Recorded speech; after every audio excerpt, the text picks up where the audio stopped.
right, welcome to Peace of Mind Radio. I am Brian Ramsey along with Isaac LaFawn and Eric Douglas.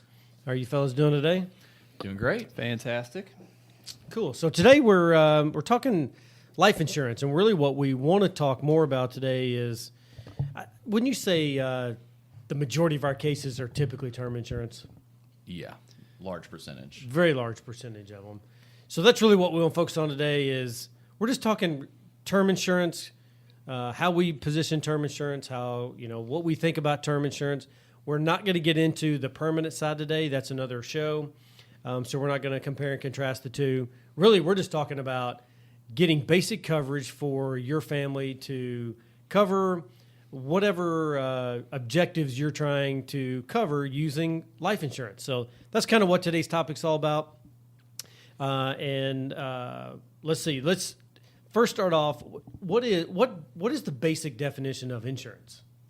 Insurance is, by definition, a transfer of risk, right? So when you get an insurance policy, whether it's life insurance, auto insurance, whatever, what you're basically doing when you pay that premium for whatever coverage you're purchasing from the insurance company, you're saying, I'm not carrying this risk either on my life or on my automobile or whatever, right? And you're basically saying the insurance company is financially now responsible for this identified risk. And it's just simply a risk transfer. Not my liability, now it's the company's liability, and I'll exchange capital for you to carry that responsibility. Yeah. Yeah, I mean, that's absolutely what the definition is. And basically, the reason you pay for it is you're using somebody else's financial backing as leverage to be able to cover the cost if something were to happen to you or something were to happen to your car or whatever other type of insurance, your home, auto, life, all the different types of insurance that you see out there. You're using the financial backing of a much larger company to be able to cover the cost of, catastrophic events as they occur. Yeah. Yeah. So here's the other, I think, misconception that we often find. And again, we're not talking permanent insurance, but I think when you're looking at life insurance as a whole, you're looking at term versus permanent insurance. Permanent insurance, I think a lot of the permanent insurance design has a lot to do with the carriers. Wouldn't you guys agree? Because some carriers sort of cater to, different ways to design a policy, depending on what you're really trying to do. To me, term insurance, it's like sugar, right? It doesn't matter what brand you buy, it's sugar. Mm-hmm. It's just basic term insurance. It's pretty much straightforward. And really, I think for the most part, when and I want to get your all's opinion, when we run a quote for a client for term insurance, for example, I think most of the time we're just picking pretty much the lowest carrier. Although when you guys run a quote and we get 10, 15 different quotes from different providers, they're pretty much within a few dollars of each other. Yeah, we end up leaning towards the ones that are going to be easier to underwrite or get through underwriting a little bit more quickly. Yeah, well, I want to talk about underwriting in a few minutes. Yeah. But yeah, I mean, when you're talking about a difference of pennies or maybe just a few dollars a year in premium, for the most part, when you're writing term insurance, the cost is going to be fairly reasonable and pretty much straight across the board regarding all the different insurance companies. Every now and then you'll see an insurance company that's going to maybe cater a little bit, or they're going to specialize a little bit more and maybe doing 10 or 20-year term versus taking on the risk of a 30 or 40-year term. So you might see some carriers specialize in things like that, or maybe they're going to be a little bit better on a 60-year-old versus a 30-year-old. However, across the board, you're going to see most of the rates are going to be pretty much the same. Yeah. My understanding, a lot of times, especially if you take a young family, 35, a couple kids, everything's going to be within a few bucks if that's a healthy person. You get into somebody in their mid-40s with some stuff, the insurance companies have a book of business, right? They're looking at what is all the liability that we're carrying to protect and make sure that we can do this. And sometimes they'll say, well, we don't have enough of this 60 to 65 group or this 40 to 45 group with this, in this type of shape or health. And so we need to get some of that so we can balance out the total liability that we have as an insurance company. That's where sometimes you'll see an outlier, like to Eric's point, and it's just because they're like, we haven't got that. We know that people are going to run quotes, right? And we can win because term insurance is sugar, and if we just price it that way, people will likely run it through us. Yeah, now I remember I failed to do my research on term insurance because I wanted to find out the percentage of term insurance it's actually where there's actually a file claimed. Because really, from an insurance company standpoint, this is their bread and butter is term insurance. Yeah. Because the overwhelming majority, and it's a very high percentage. And Eric, you can probably Google that real quick for us. That's on top of it. But no, on term insurance, the insurance companies know that the overwhelming majority, and Eric will probably get the number in a minute, of term insurance policies, there's never a file claimed against them. So you're essentially paying, was it $500-$600 or even $1,000 or whatever it is for 20 years. But in that 2% of the time or whatever the number ends up being, right, it's catastrophic if you don't have it, right? Well, that's right. But you pay for 20 years, and then you wind up, you don't pay for it anymore. The policy lapses and it just goes away. Yeah. Right. I mean, that's what my life insurance policy is designed to do. Because I hope to goodness I outlive it. I don't want my kids filing the claim. We've had a few funny conversations where somebody's like, what happens if I don't die? Like, and then I've wasted all this money. I'm like, exactly. That's what we're hoping for, actually. We might even throw a party at the end and say we wasted all the money because that's right. the best case scenario. That's right. And that's exactly what I intend to do after, hopefully, God willing, mine, expires. Yeah. And I don't renew it. And I'm like, sweet. Yeah. I always tease my kids. I go, there's a clause in my insurance policy that if you pick me off, you don't get any of this money. I really, if they ever see this, I really don't mean that. Although I do tease them about it. Out of the will. But don't pick him off. Please. Yeah, please don't. No, my trust is pretty tight, so we're all good there. All right, so when it comes to term insurance, I think there's some misconceptions about how term insurance actually works. Now, I think for the most part, we're all pretty. I'm not going to assume that everybody knows everything about term insurance, so let's just kind of walk through what are the different things that you have to consider when it comes to term insurance. Number one is the length of term. What are some of the things that someone might consider when they're strictly talking the length of term? Yeah, so I mean, what we do is like typically when we're planning, I think the way we're generally thinking about that is when is this risk off the table, right? So when you're looking at term, let's say again a 35-year-old female works, earns well, and she's got a couple kids, right? She's married, and so she's saving for retirement, contributing her 401k, maybe putting some savings in a Roth and that, and so their retirement plan is based on her maybe working another 20 years. And so you might say if they're going to have paid off their house, if they're going to have all this stuff done by age 55, and they're kind of landing the plan on retirement, a 20-year term might be appropriate because that's when the financial liability kind of comes off the table because they've successfully saved what they needed to save. They don't have the liabilities. Right. And if it would still be very unfortunate if she passed away, but not a financial issue for that family if she did. Right? That's just a loss, which is what everybody really cares about. But financially, that would be how we look at that. Yeah, I think there's a misconception that one of the misconceptions I think that I run into when we're talking life insurance is that people think you only can get a 20-year or only get a 30-year kind of term because those are the standards, right? Everybody's like, oh, get a 30-year term or get a 20-year term. But in all reality, you can customize it to some degree. You can get a 30-year, a 20-year, a 25-year, 15-year, 10-year. I mean, there's all kinds of different ways to design a term policy. Now, can you get a 19-year? I don't know about that, but you can. There is some flexibility when you're designing a time schedule on your term policy. And to Isaac's point, which we're going to go through an example here in a little bit, but to Isaac's point, if you're 55 years old and your goal is to cover, let's say, income, and you're planning on retiring at 65, you don't need a 20-year term policy. I mean, I would tell you that, and we're going to get into this. And by the way, if you're listening to the show and you want to know what we're talking about next week, make sure you turn in because we're talking about the difference in the different type of advisors. There's all kinds, right? I mean, we're gonna sort of lay out the different advisors you're going to run into out there, and one of them is a life insurance, but they're salespeople. Keep in mind, the majority of them are salespeople. They work for life insurance companies, and their goal is to sell you life insurance. Mm-hmm. So you keep that in mind. But and they often, for the most part, will never sell you term insurance because they hardly make anything on term insurance, which is a whole different conversation, which we'll get into at another date.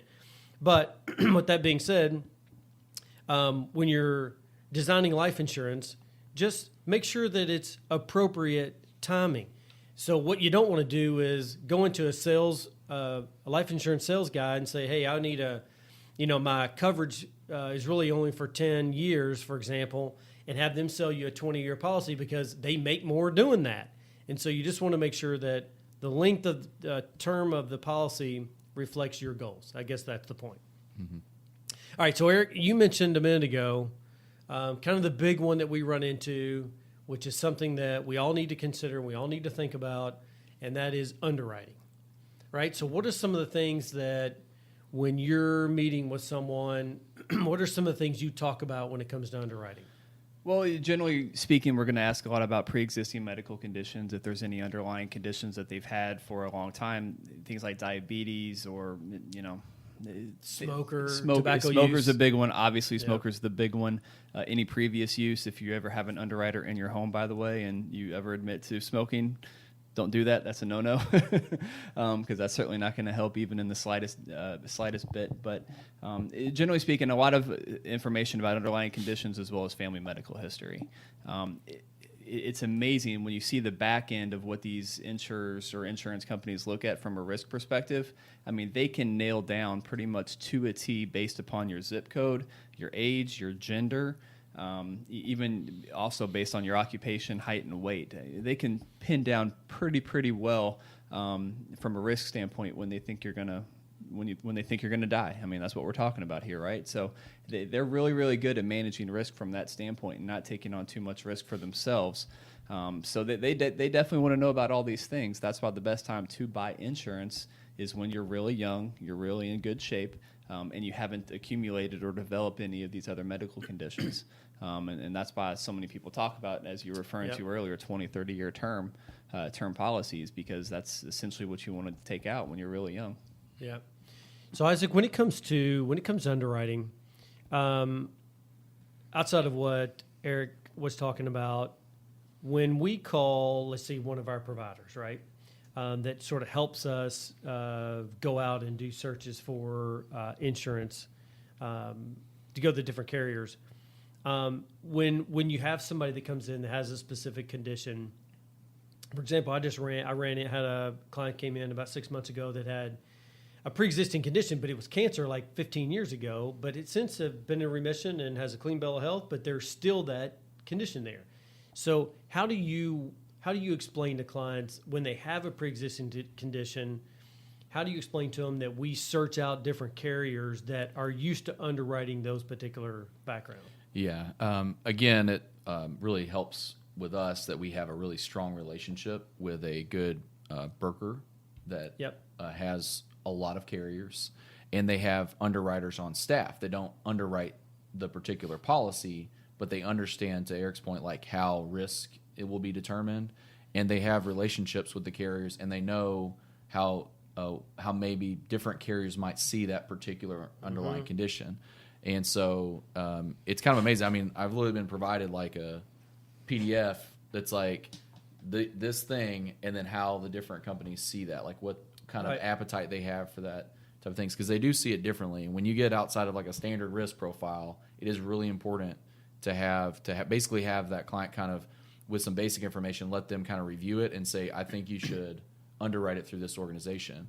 Because what you don't want to do is just, we can always tell clients, you don't just want to fire off an application with the cheapest one necessarily in that situation when you run the quote, taking a shot at maybe what it might be rated. Right. Because then what if that company didn't want to insure the risk? Then you got to go back through an underwriting process with a new insurance company. So it's just, underwriting is the, not the least exciting thing in the world, but it rivals it. Yeah. And it's not anybody that has any health issues. It's not a comfortable short process, and you don't want to redo it. So as best you can, you kind of want to, almost like when you're going to get a home, you get pre-qualified, so you're not shopping erroneously for something you shouldn't be doing, right? Or if you have a pre-existing condition, say of high cholesterol. Well, generally speaking, you want to go ahead and disclose that up front. Trying to hide it isn't going to help because generally speaking, they're going to go after doctor's records, which for the most part, they have access to. Yeah. And a lot of that stuff is going to be fleshed out when they go to do the physical. Mm-hmm. So if you're trying to hide something, you come back, they find something in underwriting that wasn't fully disclosed ahead of time. That's not going to look good. You're going to have to go through the whole process again, and that's going to be an added risk that you're going to have to take to an additional or to a second carrier. So it's very, very important for us to know all the information or as much information as we possibly can know up front so we can make sure that we're taking it to the right carrier in the first place. Yeah. Okay, so here's another one I want you guys to tackle. So we run preliminary. I'm going to say it's a preliminary quote. That's what most people would sort of recognize that term is just sort of getting a quote for term insurance, right? Yep.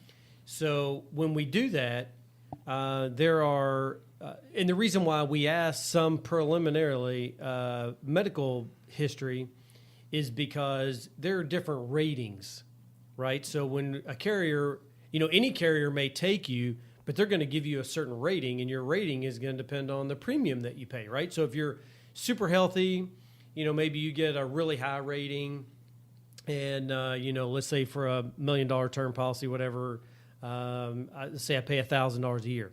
But if you come back and you have certain medical conditions, they may still underwrite your policy, but if you have a medical condition, they may charge you $1,500 a year for that same $1 million, depending on how they underwrite you. So when we run quotes, we have to be very careful, right? Not to rate you, not just to run that quote based on a preferred, which is, a sort of a higher, basically meaning you're healthy, right? When you may not necessarily be that healthy. So I've run into this before where I've asked questions. Hey, what's your medical background? Give me some basics on your medical background. Oh, I don't, there's nothing there. Okay, great. Well, we'll run you as, a higher level so that you get a better quote. Get the quote back. Looks great. Client likes it. Send them through underwriting. And guess what? They disclose all this medical insurance, and now the quote comes back. It's different.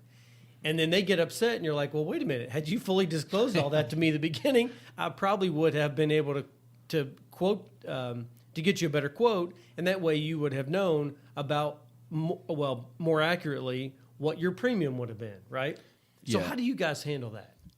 I always quote standard rates. I'd never quote anything from a preferred or premium standpoint as far as rates are concerned. Okay, so maybe explain that, because I was trying to. So when you have, so you're talking about different levels of risk that Right. insurance companies are willing to take. So they might underwrite you based upon your health. They'll still underwrite the policy and give you the insurance, but they're going to take a little bit of a greater risk in insuring you if you have some type of a medical condition. So that might be a substandard or a standard rate versus a premium or a preferred rate.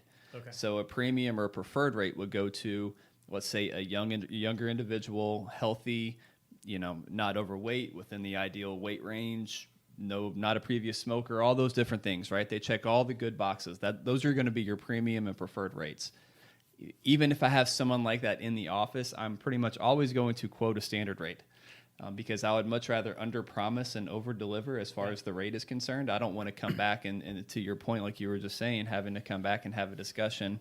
Actually, the rate's going to be a little bit higher than what we quoted. I'd much rather have it be the exact opposite. Yeah.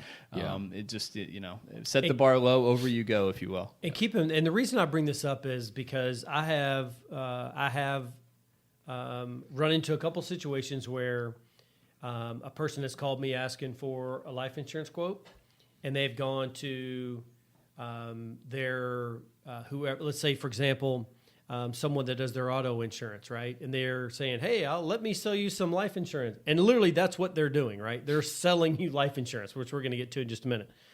But when they go to that particular, let's say their auto carrier, for example, or who has their home and auto, and they get a quote, and my quote's dramatically different, it's because I sat down and asked you all the questions, and I found out you have a medical background. I found out you have a pre-existing condition, and I'm giving you a more accurate quote than the guy that just said, hey, let me sell you life insurance, and I'm going to quote you as a preferred. So be very careful when you are going out and getting multiple quotes, and that you fully disclose sort of what your medical background is so that somebody can get you an accurate quote. But make sure that whoever you're dealing with, that you're really comparing your life insurance quotes apples to apples, because I will tell you that is not always the case, especially if you kind of shop around.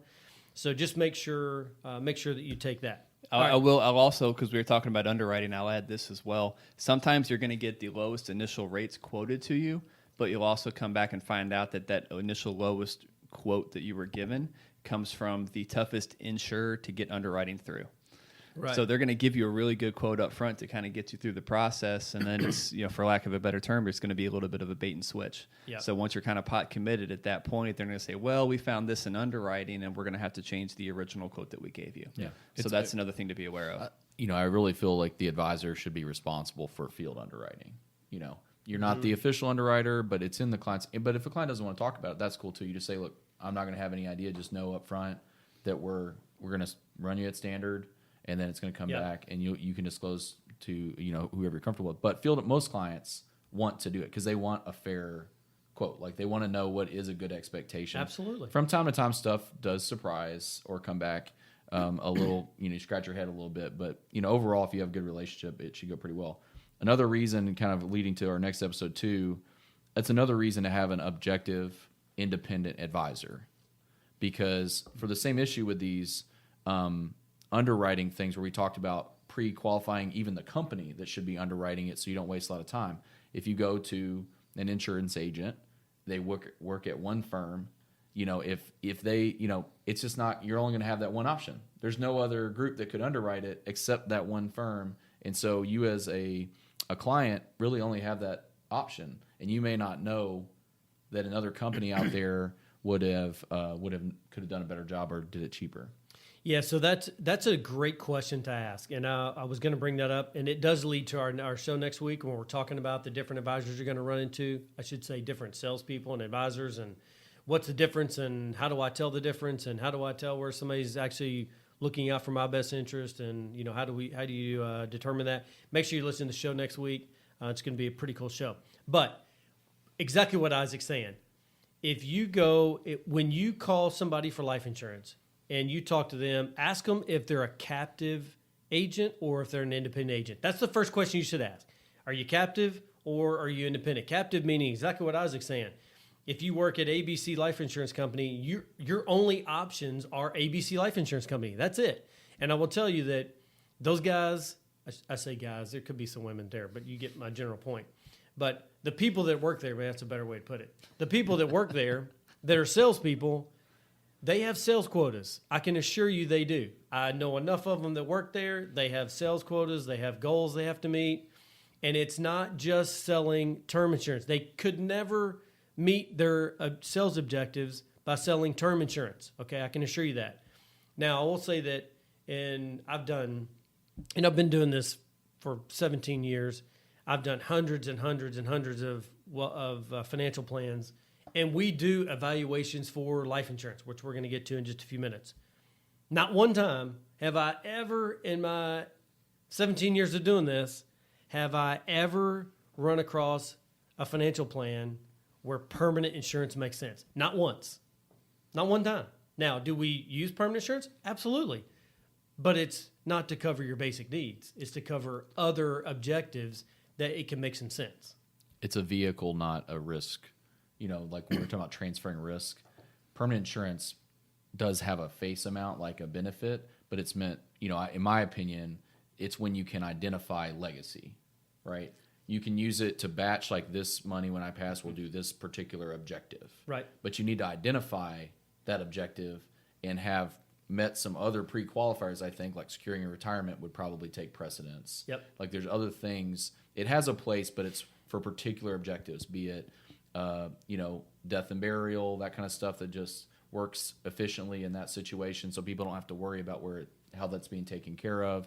Legacy, those kind of things. Not, I'm saving for retirement, I need to protect my family while I'm saving for retirement. That's a very expensive way to ensure that. It's a very expensive savings account, basically. very, very expensive. And unfortunately, that's the way most of the time it is sold. New couples that are getting married or have a kid, hey, well, this is, permanent life insurance that you'll never outlive. You can carry with you even if you get cancer down the line. You can keep it, and all that's true. And there's obviously some level of truth to that. But most of the time, the way that it is sold is basically as a savings vehicle. You can accumulate cash value. It has tax benefits. It has tax benefits. You're always going to get dividends. The value's never going to go down. But what they don't tell you is the cost of the insurance, especially in the first 10 to 15 years, is basically going to eat up that dividend. So you're really not earning anything. And even once you do start earning anything on that money, I mean, you look back at the time value of money and what you could have done with that money if you had invested it in the first place. There's a really big opportunity cost there. Yeah. All right, so great example. As a great segue, you didn't even know you were setting me up for that, but it's perfect. So here's yeah. So we had a new client. She actually lives in Boston, but she just happened to hear us on the radio and picked up the phone, called us, and said, "Hey, I heard you guys doing this life insurance thing," and so we started talking. She went to a life insurance salesperson that is a captive agent. Okay, so works at a particular. And if I said the name, you've clearly heard of them. It happens to be sort of in the northern part of our country, kind of a certain name, and maybe sort of out on the western side of the. Anyway, so that's where that particular person worked. You want to write that one just out? Just I know. Put it in big bold letters. Yeah, and no. So anyway, but that's where she called the guy, and he sold her a permanent life insurance policy. Now, what you have to know about this particular person is she's not married, no kids, and she's 33 years old. And she's a nurse. So he sold her a $250,000 permanent life insurance policy. Okay.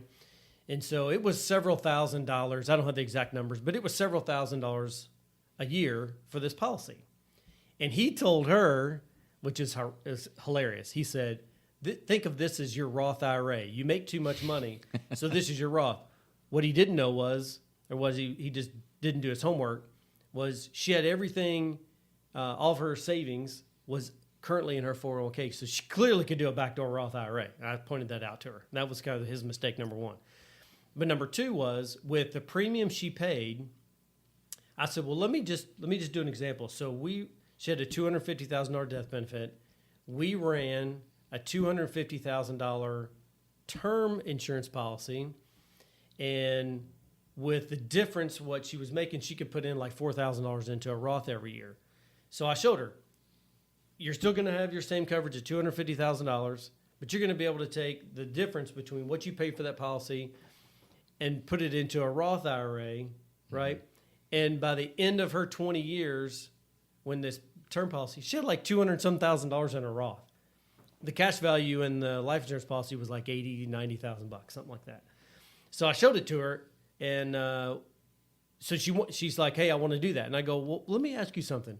What in the world do you need life insurance for? Yeah. I mean, you're just going to leave it to your parents? Who's financially liable if something happens to you? Right. So at the end of the day, she's like, you're right. I don't even need life insurance. And I go, no, because number one, she got like $50,000 from her employer, which is perfect. That's enough to, put her in the ground or to do her burial or whatever. And I said, that is all you need right now.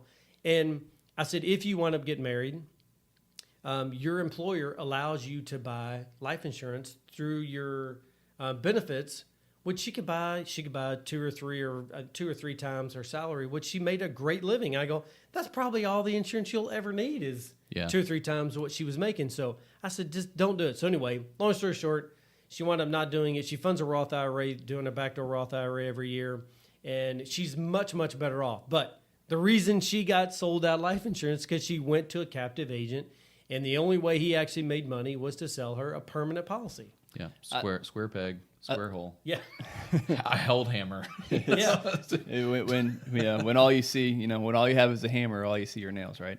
Another way to illustrate kind of the difference between a captive agent and an independent agent.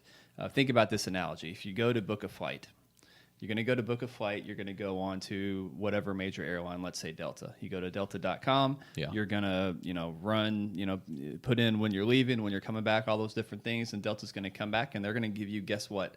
Delta flights. These are all the Delta flights on the delta.com website for when you're leaving and when you're coming back. And these are going to be the prices. That's how you book. You love Delta, though. I was a Delta guy. But you do the same thing on American, and you can do the same thing on Southwest and, all the other different carriers. If you go to like an Expedia.com or someplace like that, you put in the same parameters, and it's going to give you all of the different carriers and all of the different options. Yeah. So you can see it in one spot versus having to go shop in all these different places. So yeah, the other thing I'll point out about term policies that I almost never see anybody do is that you can reduce the face amount. Right. So let's say that same 35-year-old lady she had a good job and was incredibly valuable to her family. $1.5 million, 20-year term policy, right? Well, 2 years later, guess what? That risk got reduced because she lived 2 years longer. She saved 2 years longer. So the liability may have come down to 1.1. Guess what? You can go to the insurance company and say, I want to make this same 20-year term. It's got 18 years left. Let's make it worth 1.1. And then your premium drops to as if when you wrote it, right, it's the premium as if you bought a 1.1 million. Almost every reputable insurance company allows that. You can't do it every 6 months or something, but typically it's kind of 2-year increments. You can go in there and walk that down. Why do you keep paying for the same risk coverage as you live? Your risk amount kind of declines throughout that term policy, and a planner would adjust that and work on that on an ongoing basis. Yeah. Another strategy for that is to do like tiered policies.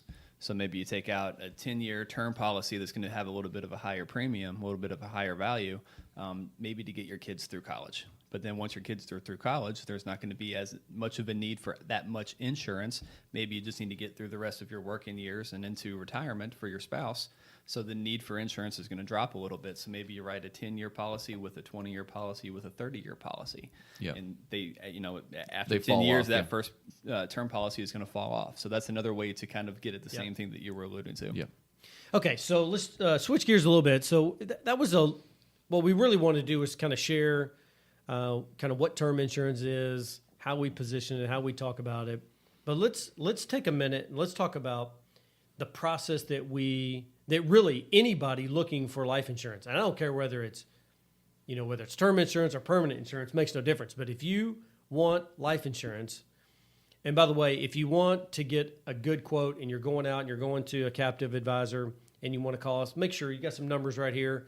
Just give us a quick call. We'll run a free quote for you. We're not going to charge you for it.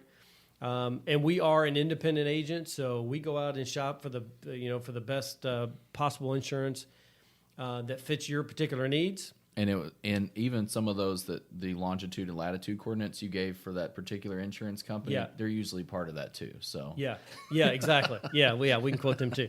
But I think one of the things when you walk in to see an agent or a life insurance salesperson or however you want to look at it, make sure you tune in next week. We're going to talk about the difference in those. But one of the things you need to do is, one, you need to ask if there are a captive agent or an independent agent. Number one, just ask that question right up front. Then number two, ask them if they have a process for walking you through to, one, determine if you even need life insurance. I will tell you, there are so many people that walk in our door that we do the evaluation, just like the girl I gave you the example a minute ago. They don't even need life insurance. Like, why are you paying for it? Cash it out, or stop making your payments or whatever.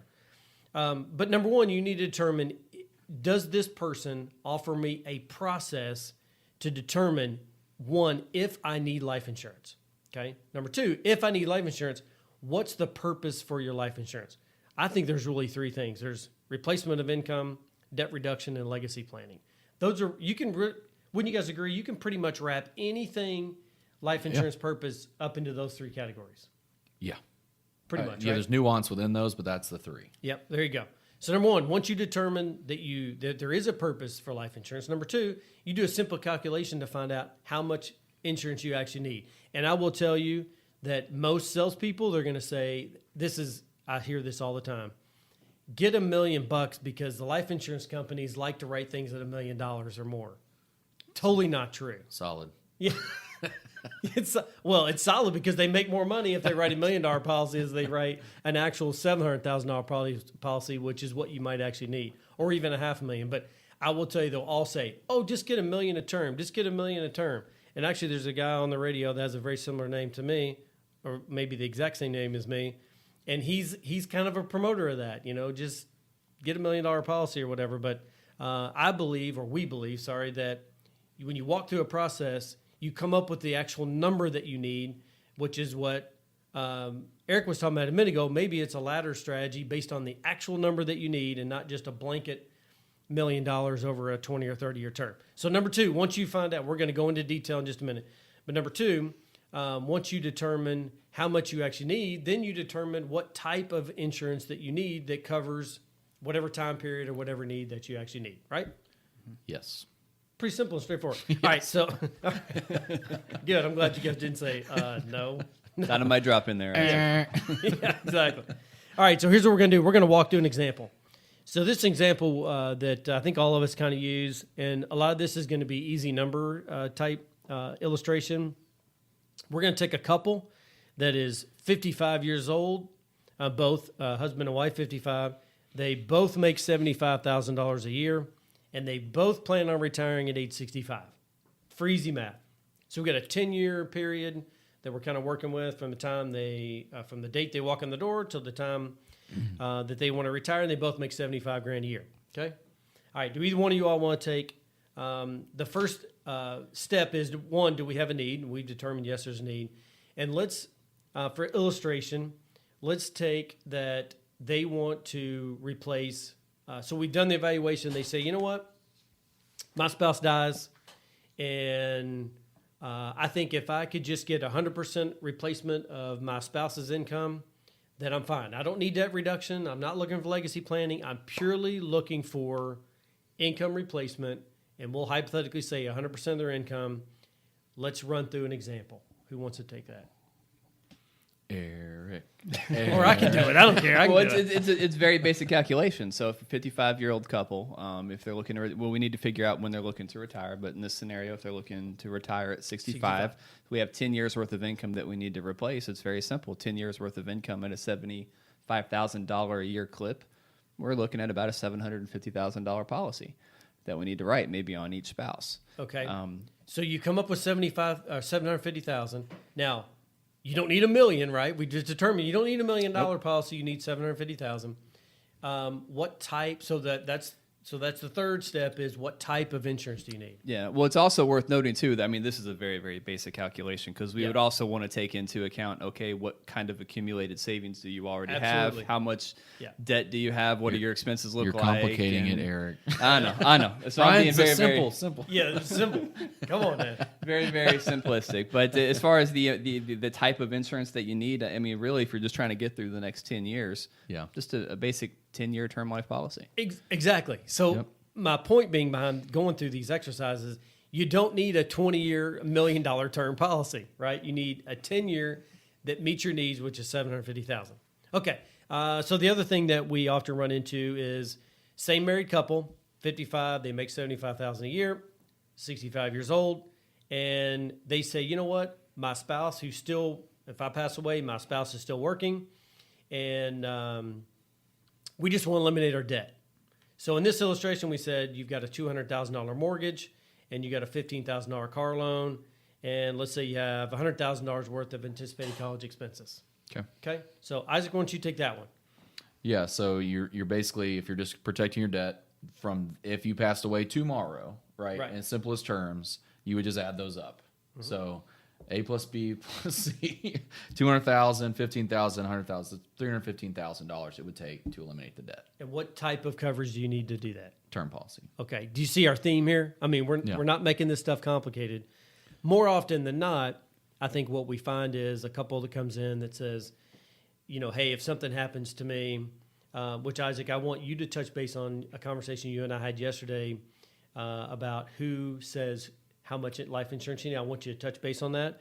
But more often than not, what we find is that a couple comes in and they say, hey, if something happens to me, and this is typically how they say it, if something happens to me, then I need X amount of insurance, which we're going to talk about. I think Isaac has a great way of positioning it, which I think is important. You need to know that. But typically what they say is we need some replacement of income, and maybe we want to eliminate the debt, and we need some replacement of income. So it's really what we often find. It's kind of a combination, right? Yeah, usually. Yeah. So I'm going to lay this one out, and then I want each of you to comment on it. And then, Isaac, I want you to talk about how you position those conversations. Okay. It's a great point. So let's say the same couple, 55 55 years old, going to retire in 10 years, making $75,000, and they say, hey, if we could eliminate our debt, we've already talked about that, which is $315,000, and well, I think I had about $315,000 of debt we want to eliminate, and if I could just get 50% income replacement for my spouse, I think I'd be fine. Okay, so let's see. It winds up if you're making $75,000, so half of that is $337,500. You only need it for 10 years, so that's $375,000. You're going to eliminate your debt at $315,000, and so you need a little, just right at $700,000, maybe slightly less than that. But that's all you need. Now, here's some questions we get. I'll let you guys answer these. Number one, as I go along, I'm paying off debt. So my debt balance is continuing to go down. And that's great, right? Sure. So you got a little bit extra money. But we plan for worst case scenario. As soon as you sign your policies, you go out, get hit by a car, and you pass away. Number two, you make your income, your spouse gets merit increases every year, 2 or 3% a year. So we know how to handle that. Number one, how do you handle the fact, what do you say to somebody that says, hey, my debt is continually paid down. Why do I need to get the max when my debt's being paid down? How do you guys handle that?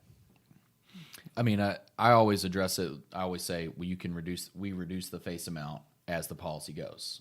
As that debt doesn't exist, as you've lived longer, and we continue to celebrate your life, right? And Brian not being picked off by his kids, that's always good, and all that stuff.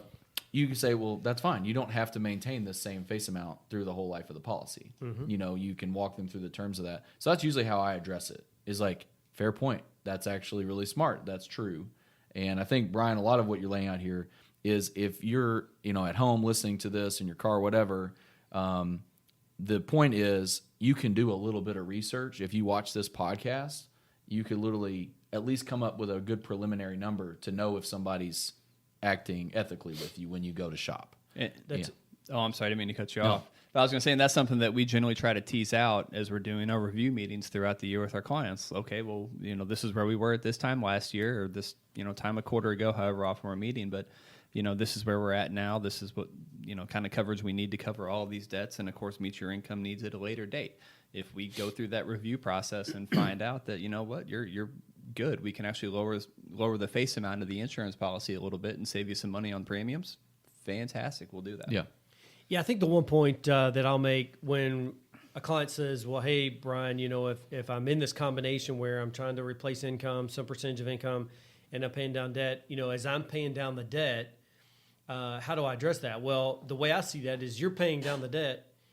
It provides you more of a bundle of money to offset any merit increases you're going to get over time, right? So you're paying down typically, a couple % or so a year in debt. Yeah, but that leaves more money to offset any merit increase that we're not accounting for over a 10-year period. So it kind of is an offset to me. But I guess the point being behind all this is that whether you're replacing income, you're paying down debt, or it's a combination of the two, make sure you do, like Isaac said, make sure you do some kind of preliminary numbers. You can do that. It's pretty simple.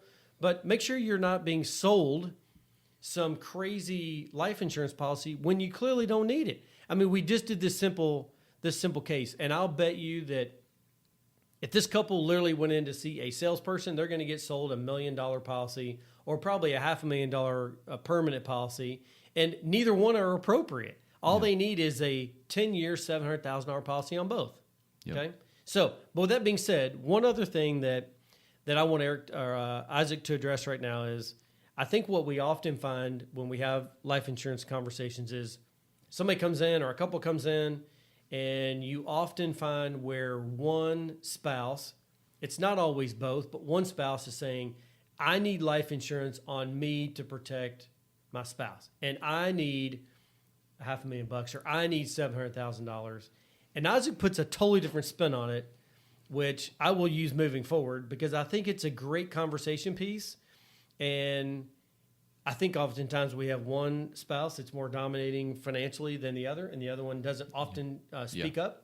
And so, so this came up in the prep for this podcast. And so, Isaac, tell them your thoughts. I think it's a great way to address it. Yeah. So, I mean, you're sitting across the table, and you're talking about insurance, right? In our situation, almost every time we've done a full financial plan, and so we have a much better calculation than what we just walk through. But this is a pretty good way to kind of think about it. So basically, what will happen is you'll have maybe the gentleman in the circumstance will kind of say, we give them a number, and we've had a couple, and they're like, he'll say something like, well, I don't need that much. They have a strong opinion about how much life insurance they need. Right. And I'll say, we're talking about life insurance. You're gone. This conversation, you are gone. End of plan. For you. Yeah. You have reached end of plan. She has the opinion on how much life insurance you should have. Now, we can refer you to a counselor if you're afraid she's going to pick you off and you think she's arriving at an amount under bad, suspicious circumstances. But that's not a financial planning situation. That's a counseling session. Right. And so we'll always kind of turn around and have fun with it, and it disarms the situation a little bit. But it's important for you all listening, if you're married especially, or in a very serious committed relationship, that you understand that you should be listening to your spouse or your significant other about a life insurance concern. Because that circumstance that you're insuring is protecting the person that's left behind. Would you want them to have a year off work as well? If you have children, I remember somebody told me this once, that it been an experienced planner for a long time. What's it going to be like? Your kids just lost a parent. You just lost a spouse. Things are going to be a mess. Don't leave your spouse in a penny pinching situation, at the end of, if something unfortunate happens. That's the worst kind of plan to put together, right? Highly unlikely, to your point, Brian. Low percentage these ever get utilized, but a fairly inexpensive thing to make sure it's not worse than it could be if you had just protected it. It reminds me of a story. We had a client come in that was being sold a death benefit rider on a specific type of policy, and we'd already kind of gone through and talked about their insurance and what they had, and the amount of their assets and all this, and they were being sold a death benefit rider on a policy, and I asked them, well, what do you need it for? And they said, well, the guy said we, need it. It helps increase the death benefit at this rate and blah, blah, blah. Okay, well, what do you plan on doing with that death benefit? You could tell it kind of hit him right between the eyes. He wasn't really prepared for it. But what? The conversation changed a little bit at that point. Yeah. So. I think one of the things one of the kind of cool things you brought up in that conversation is it's not about you, right? So you're not buying life insurance because it's about you, because you're gone. It's really about protecting your spouse, right, or your kids, or whatever the situation is. And I will tell you that don't guess with that. Do a good, solid financial plan and have somebody run what they call a what-if scenario, meaning, have them run your financial plan. If you were to pass away, how does your spouse or your significant other or whatever, how do they survive? And can they make it if they have a specific life insurance policy? That's the thing that we do. We're not going to just guess at this. Yes, this is a basic conversation of how to determine the amount, but in all reality, you do have other assets that Eric was talking about a minute ago, that you do have other assets you're going to utilize. So let's make sure that when you walk through your financial plan, you ask, hey, can you show me an example? If I pass away, what's the likelihood of my spouse being in a financial crunch or something like that? I just want to make sure they're taken care of. We have the software to be able to show you that if you pass away and you have the right amount of life insurance, the proper amount of life insurance, your spouse is going to be totally fine, right? I've had some hilarious things when we come back with some recommendations in the third and fourth meeting sometimes, where you have a stay-at-home spouse. We have both male and female stay-at-home spouses in our book of business. Oh, yeah. And I'll say and they need I'll tell the stay, and you need $700,000 in insurance, and the other one's like, well, they don't work. And I'm like, okay, let me run some quick math for you on childcare. Right. Oh yeah. What are you? How the heck are you going to continue your lifestyle? Right. And I've seen actually some really interesting lopsided things sometimes. And the stand-up spouse is always just like, that's right. Yeah, that's right. I am super valuable, and he just quantified it for you. Yeah.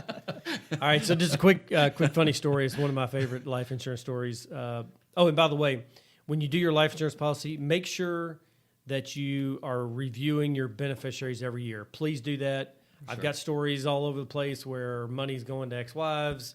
It happens all the time, so just make sure you're updating your beneficiaries. But here's a funny story, and then we'll cut this one loose.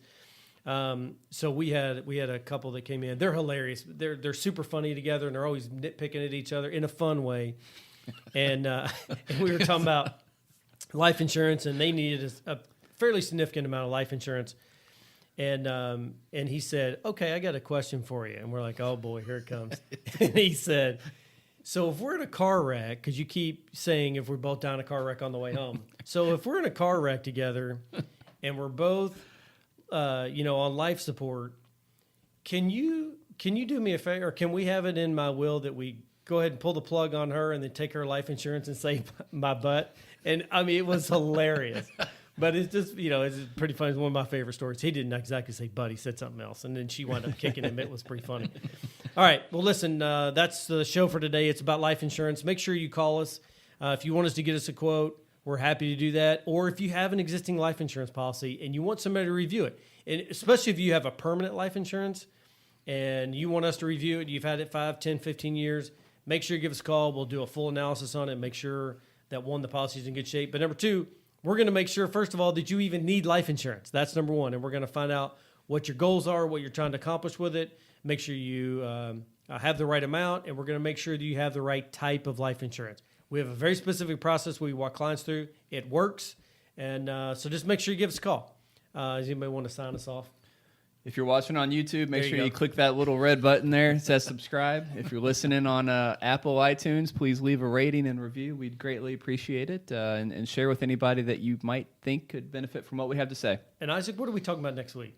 So next week, we're on the next episode. We're going to be talking about all the different types of advisors that are all there. Because it's hard. It can be hard as a family when you're looking for somebody because everybody's calling themselves an advisor. Well, what the heck is the difference? So what we're going to take a stab at on the next episode is exactly kind of defining in fairly specific but in general ways kind of the differences. Not to say that any of them are better than the other one, but just so you know that you can go find that right type of person and you'll have some good questions to help identify kind of where are they at on that scale. See you later. Yeah, appreciate everybody listening. See you next week. See ya.